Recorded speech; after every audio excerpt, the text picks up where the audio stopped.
Have you ever stopped to think about what makes certain people, well, not just successful, but truly inspiring? How they seem to lift up a whole nation? It's a fascinating question, right? Often it's more than just what they achieve. It's their perspective, Yeah, their inner drive. exactly. And that's what we're diving into today. We're looking at a really special source. You Are Born to Blossom.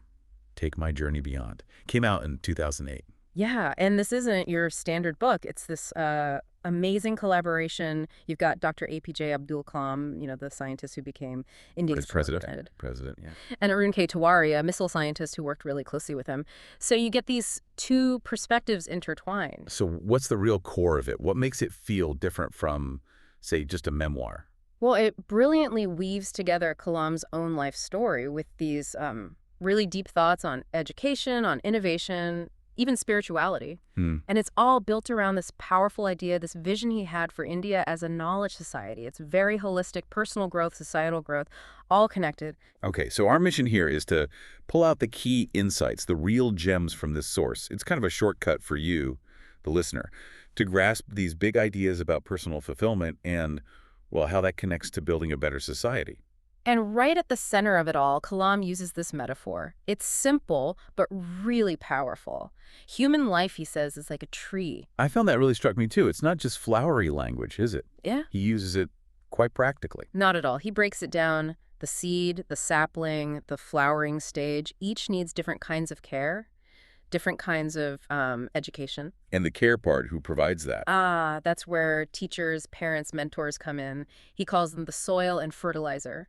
It's about providing the right kind of nourishment at the right time, very specific. So it connects directly to his ideas about education. He pushes back against just memorizing facts, right? Absolutely. He insists education has to be nourishment for the mind and spirit, way beyond rote learning. It makes you ask, okay, what kind of environment lets that happen? Right. And his answer is clear.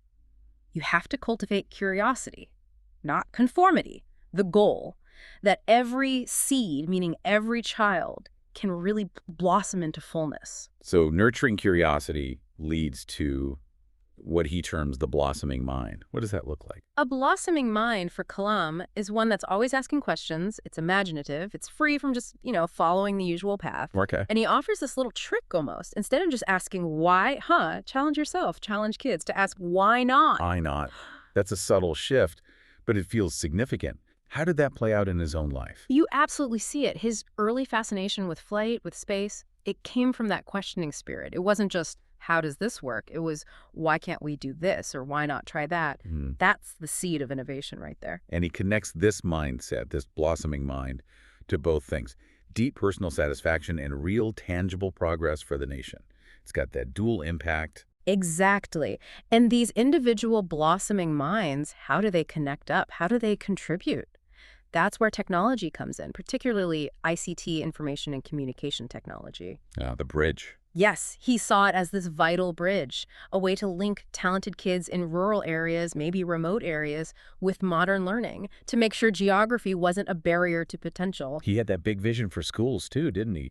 Vision 2020 was more than just getting computers in classrooms. Oh, much more. He imagined schools as these symbiotic nerve centers. Think dynamic hubs connecting students, teachers, the whole community, really driving rural empowerment. But he wasn't just about the tech itself. There was an ethical dimension too. Hugely important. He stressed that technology has to serve ethical and spiritual values. It can't just be about economic growth. It's about the purpose, the why behind using these powerful tools. Which loops back nicely to the other key tool, the teacher. That quote is so strong. Teachers are to society what soil is to life. It really lands, doesn't it? And he shares stories, personal anecdotes about his own mentors, people who didn't just teach him facts, but who actually ignited his curiosity. Ignited minds, not just filled them. Precisely. That's the teacher's true responsibility, in his view. So ultimately, education's goal for Kalam is helping a child discover and become who they truly are, not just fit into a predefined box. Right. It's about authenticity. And to kind of drive these points home, he sprinkles the book with examples, great minds, innovators. Like who? Who does he draw on? Oh, a whole range. Einstein, Edison, Newton, Darwin, India's own C.V. Raman, even Bill Gates later on. And what's the common thread he finds in all these stories? Across the board, it's curiosity and perseverance, that sheer determination to keep going, keep asking questions, even when things get tough. That's what leads to breakthroughs. And then there's his own story woven throughout. Yes, his own incredible journey, from very modest beginnings in Rameswaram, Tamil Nadu, to leading major scientific organizations like ISRO and DRDO, and then, of course, becoming president. His life is the illustration. Vision, hard work, but also, importantly, humility. And he calls these stories teaching seeds, little nuggets for you, the listener, to plant and grow in your own life. Exactly. Now, the book doesn't stop at individual growth or just scientific achievement. Kalam really delves into other crucial aspects, like how we handle failure. Ah, yes, that's a big one. Failure's not defeat. How does he frame that? He sees it purely as a learning opportunity, an essential part of the process, especially in complex fields like space research or defense tech. Does he give examples of how to handle it? He does. He talks about his time at ISRO and DRDO, about mission teams facing huge setbacks. The key, he found, was collaborative leadership. Collaborative leadership, so not pointing fingers. Exactly. It was about the team analyzing what went wrong together, learning collectively, and then moving forward. Failure wasn't an individual burden. It was a shared data point for improvement.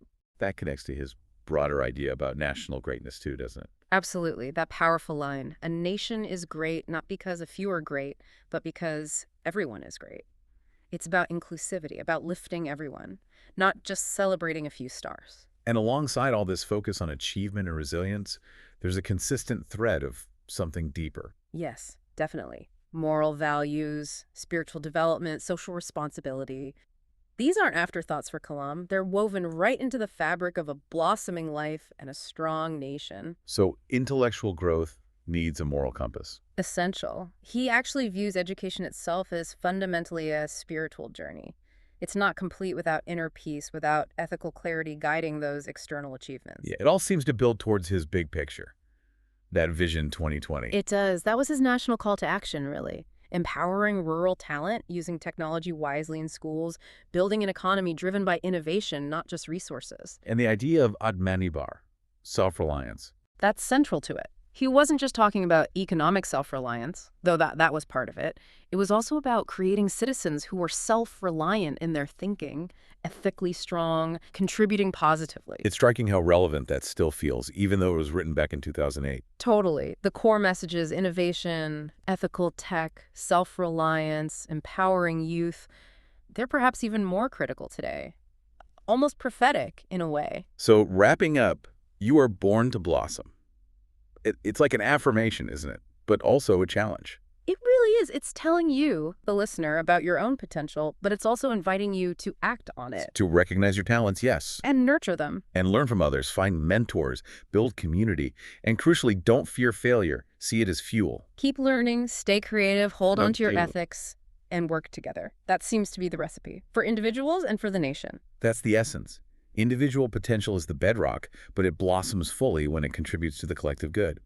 Which leaves us with a thought, maybe. Well, Kalam really emphasized this blend of individual brilliance and collaborative ethical spirit. In our world now, which is getting so specialized, so focused sometimes, how do we make sure our education systems, our societies, actually foster both? How do we cultivate not just smart individuals, but also that collaborative ethical foundation needed for the kind of inclusive, innovative future he envisioned?